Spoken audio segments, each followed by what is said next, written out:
उत्तर प्रदेश में पीलीभीत से बीजेपी सांसद वरुण गांधी के कांग्रेस में जाने की अटकलें बीते दिनों से काफी तेज हैं। भारत जोड़ो यात्रा के दौरान कांग्रेस सांसद राहुल गांधी के बयान के बाद चर्चाओं का दौर शुरू हो गया था।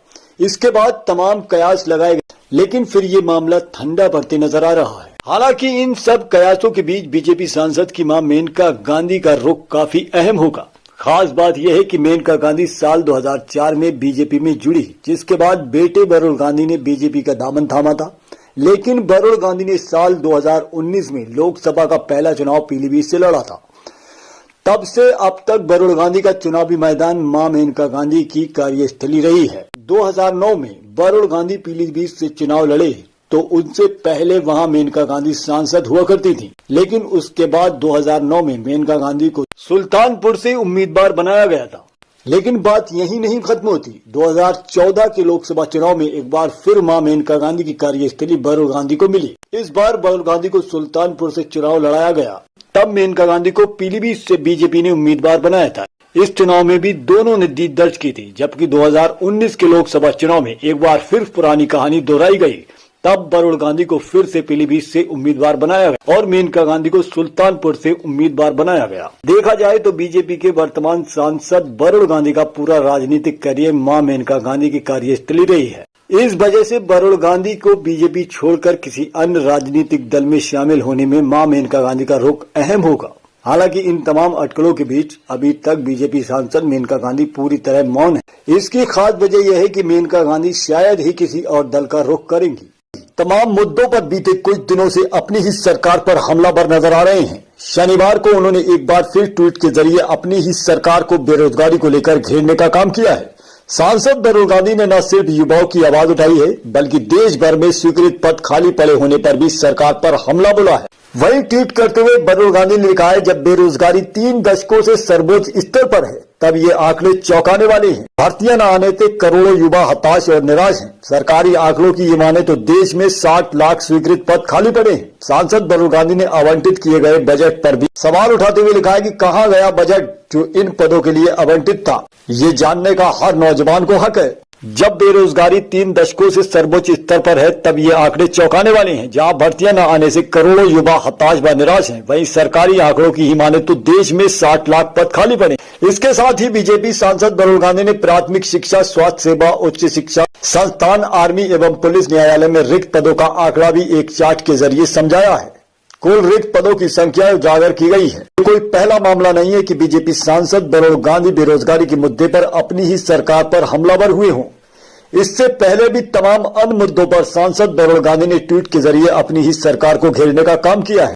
यूपी के पीलीभीत से बीजेपी सांसद वरुण गांधी लंबे समय से अपनी ही पार्टी से नाराज चल रही हैं। उन्होंने एक के बाद एक ऐसा बयान दिया है जिसके बाद सवाल खड़े हो रहे हैं कि आने वाले लोकसभा चुनाव में बीजेपी उन्हें उम्मीदवार बनाएगी या नहीं। हालांकि अभी कुछ स्पष्ट नहीं हो सका है, लेकिन अटकलें हैं कि वे कांग्रेस का भी रुख कर सकते हैं। गांधी परिवार से आने वाले वरुण गांधी को लेकर उनके चचेरे भाई राहुल गांधी से भी सवाल पूछा जा चुका है। वरुण और राहुल के हालिया बयानों में कई समानताएं भी दिखी। भारत जोड़ो यात्रा के दौरान जहां राहुल गांधी सीधे तौर पर हिंदू मुस्लिम को लेकर मीडिया को निशाने पर ले रहे हैं, तो वरुण गांधी ने भी पिछले महीने के आखिरी में दिए एक भाषण में हिंदू मुस्लिम का जिक्र करते हुए मीडिया पर हमला बोला है।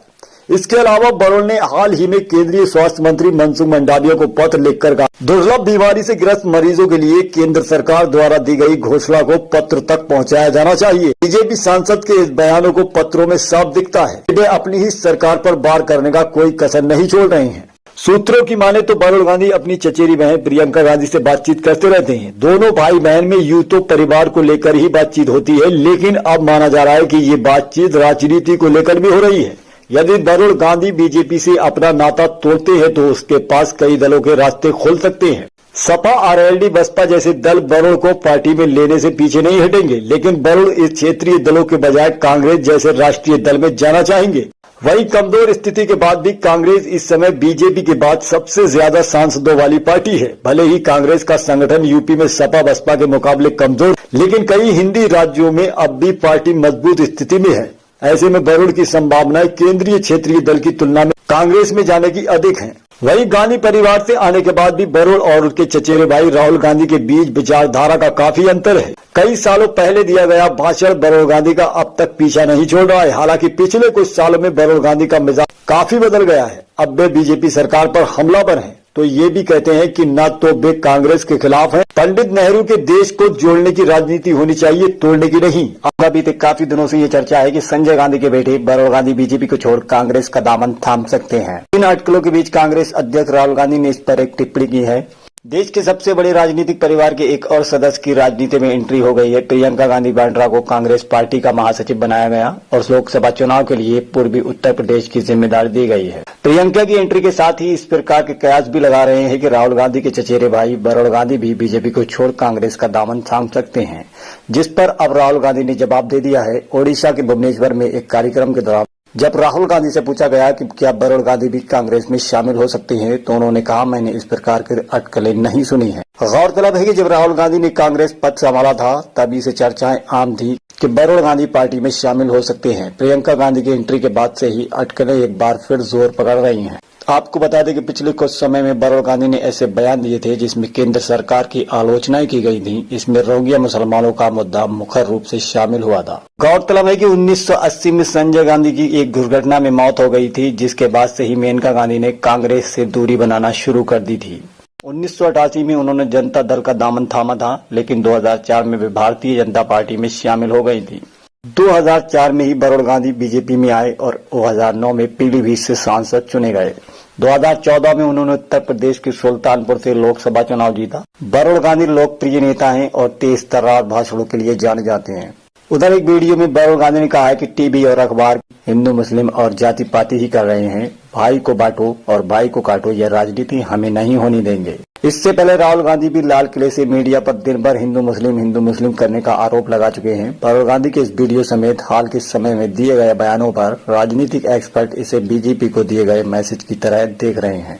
राजनीतिक जानकारों का मानना है कि बरुण गांधी लंबे समय से केंद्र सरकार से नाराज रहे हैं और हो सकता है यदि आगामी लोकसभा चुनाव में पार्टी उन्हें टिकट नहीं देती है तो वे किसी और भी दल में शामिल हो सकते हैं। उधर बरुण गांधी के लगातार बयानों ने बीजेपी को कई मौकों पर असहज किया है, लेकिन इसके बावजूद अब तक पार्टी ने बरुण के खिलाफ कोई एक्शन भी नहीं लिया। सूत्रों की माने तो बरुण गांधी पर साल 2024 के लोकसभा चुनाव तक पार्टी किसी भी तरह की कार्रवाई करने से बचेगी और फिर टिकट वितरण के समय कोई अहम फैसला लिया जा सकता है। यशवंत सिन्हा, शत्रुघ्न सिन्हा जैसे कई नेता पहले भी बीजेपी में रहते हुए पार्टी की नीतियों को निशाने पर लेते रहे हैं। इस दौरान पार्टी ने उनके खिलाफ कोई भी बड़ा एक्शन नहीं लिया। एक समय तो ऐसा था कि यशवंत सिन्हा जहां बीजेपी के खिलाफ बोलते थे, वहीं उनके बेटे जयंत को मोदी सरकार ने मंत्री बनाया था। बीजेपी ने बागी बोल बोलने वाले नेताओं के खिलाफ एक्शन तो नहीं लिया, लेकिन उन्हें साइडलाइन जरूर कर दिया है। इसका नतीजा ये हुआ है कि कुछ सालों तक पार्टी में रहकर बोलने के बाद इन नेताओं ने बीजेपी से खुद ही इस्तीफा दे दिया था। इसी तरह मेघालय समेत कई राज्यों गवर्नर रहे सत्यपाल मलिक के साथ भी हुआ। जब किसान आंदोलन के बाद से मलिक ने बीजेपी सरकार पर हमला बोलना शुरू किया तो पार्टी ने कोई प्रतिक्रिया नहीं दी। बाद में राज्यपाल पद का कार्यकाल पूरा होने के बाद उन्हें कोई और जिम्मेदारी नहीं दी गई। इन सबको देखते हुए माना जा रहा है कि बरुण गांधी पर भी कोई एक्शन नहीं लिया जाएगा और 24 के चुनाव में उन्हें साइडलाइन कर सकते हैं। इसके चलते वे खुद ही बड़ा फैसला ले सकते हैं।